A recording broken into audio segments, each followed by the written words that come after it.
You know, when we talk about trying to reach every single student in a classroom, two powerful ideas always come up: universal design for learning, or UDL, and differentiated instruction. So are they competing against each other, or are they partners? Today we're going to break down what they are, how they're different, and why they might just be the perfect team. Think about it.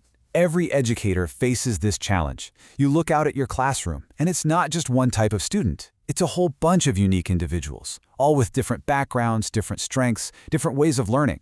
So the million-dollar question is, how on earth do you create a learning experience that actually works for all of them? Well, one of the most powerful answers to that question comes from the incredible work of Carol Ann Talmanson. The approach she pioneered, differentiated instruction, gives us a really responsive way to handle the reality of academically diverse classrooms. So what is differentiated instruction, or DI at its core? The best way to think about it is as a tailored learning experience. It's all about being responsive. A teacher watches their students, figures out what they need, and then tweaks the instruction to meet them right where they are. It's the total opposite of a one-size-fits-all lesson. It's about making the lesson fit the learner. And Tomlinson herself just says it perfectly here. In this kind of classroom, student differences aren't seen as a problem you have to manage. Nope. They're actually key ingredients for great teaching and learning. The whole focus shifts from just trying to cover the material to making sure every single student actually gets it.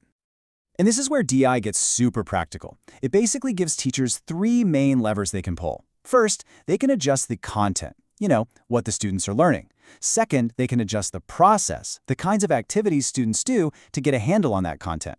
And finally, they can adjust the product. That's how students show what they've learned. Maybe it's an essay, maybe it's a video, maybe it's a presentation. The options are open. Okay, so while DI is all about responding to student needs, our second framework, Universal Design for Learning, is about planning for them from the very start. It was developed by the research organization CAST, and it's what you'd call a proactive blueprint. And CAST's goal is, well, it's pretty inspiring. They want to make sure that learning has no limits. The big idea behind UDL isn't just about helping some students play catch-up. It's about creating an entire environment where every single learner can be challenged and can really thrive, right from day one. So UDL is proactive.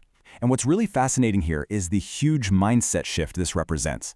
Instead of teaching a lesson and then trying to modify it for certain students, you design the entire learning environment to be flexible from the ground up.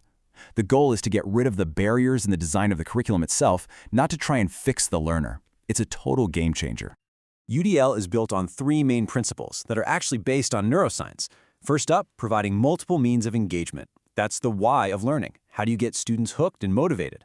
Then there's multiple means of representation, which is the what of learning, giving them information in different ways, like text, audio, or video. And third, multiple means of action and expression. That's the how of learning, giving students different ways to show you what they know. So, what we have here are two really powerful frameworks. Both of them are aiming for the exact same goal, a classroom where every student can succeed. But the way they get there is fundamentally different. So let's really break down that core difference. Here's the best way to think about it. UDL is like the architectural blueprint for a building. It's about building a ramp right next to the stairs because you know ahead of time that people will have different ways of getting in. It's access for everyone, baked right in. DI, on the other hand, is like being the interior designer. After someone moves into the space, you watch them, you see what they need, maybe they need a different kind of desk or better lighting, and you make those specific tweaks for them. So if we put them side by side, it's pretty clear. UDL is that proactive design of the whole environment, and it happens before you even teach the lesson. The goal is to remove barriers from the get-go. DI is the responsive adjustment for an individual student, and it happens during instruction to meet their specific needs as they pop up. So, which one's better? Well, that's actually the wrong question. This isn't a competition. The real magic, the real power, comes when you realize these two frameworks aren't rivals at all. They're actually incredible partners. The main takeaway here is really simple. The most effective classrooms don't make a choice between one or the other. They weave them together. You start with that universally designed foundation, and then you use differentiation to fine-tune the experience for every individual. So what does this actually look like in practice?